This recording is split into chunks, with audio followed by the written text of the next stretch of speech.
Hey guys, welcome to the Critical Review. Today I'm going to be discussing the new upcoming Peacock series, Crystal Lake. Now, as soon as I said Crystal Lake, if you immediately thought Friday the 13th, you'd be correct. This Peacock series is going to be based upon the original movies. Crystal Lake seems to take place around 1971, about a year after Jason Voorhees drowned in Crystal Lake. I really enjoy this time period as far as movies being set there because it takes technology out of the mix.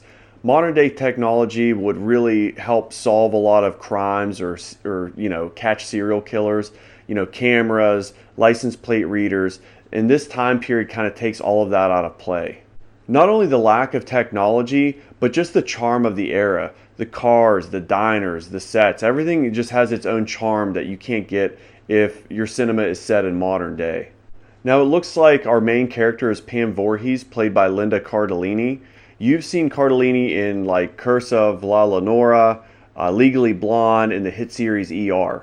Now, as the trailer goes through, there's a lot of like ominous back and forth between people saying that the town is cursed and it's full of scandal, and there is obviously something has gone on over the last year that shifted the whole town's perception of itself. You're basically going to be getting yourself into what looks like a good old-fashioned slasher series. Aside from Jason drowning in the lake and Pam Voorhees essentially getting revenge on the camp counselors, there's not a whole lot in the way of plot. However, there are little droplets of scenes that show you that Pam is out of her mind. You literally hear her talking to Jason in that iconic words, "Kill them, mommy," which is it's really nostalgic. Truth be told, the Friday the 13th saga has definitely hit a rough patch in recent time. They haven't made really a good movie in a really long time, which a lot of these older horror movies falls victim to that with jumping the shark.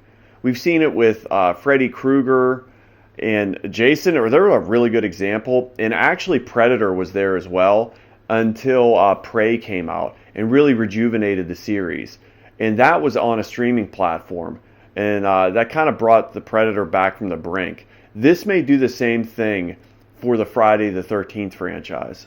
A lot of you slasher fans are probably pretty excited about this. I'm not sure how many episodes it's going to be, but it is premiering October 15th, 2026, just in time for Halloween. So this is probably going to blow up in October. Things that I got from the trailer was set design looks outstanding. The wardrobe from the era looks like just spot on. It really does make me feel like I'm watching a movie from the 70s. Now, as we go throughout the trailer, you get the classic like knife in the hand, just kind of, the camera is just panned around that. And you don't actually see any kills in the trailer, which I wouldn't expect them to do that because one, it's a trailer, and two, you don't want to give that stuff away. And it's obvious that Pam Voorhees is tracking down maybe camp counselors or teenagers. Although you do see what appears to be Jason in it. And here are my thoughts on that. If you look at the guy wearing the hockey mask, I don't actually know if it's a guy. It may be Pam Voorhees wearing Jason's iconic mask and overalls. Now, the reason I say that is because just looking at him, he doesn't look huge like he did in the old movies. Now, this could just be the direction of the series where they're not going to make him some like enormous monster, or it could be Pam Voorhees just dressed in Jason's iconic outfit. Now, towards the end of the trailer, you see Voorhees have that iconic short blonde haircut that she had in the original Friday the 13th.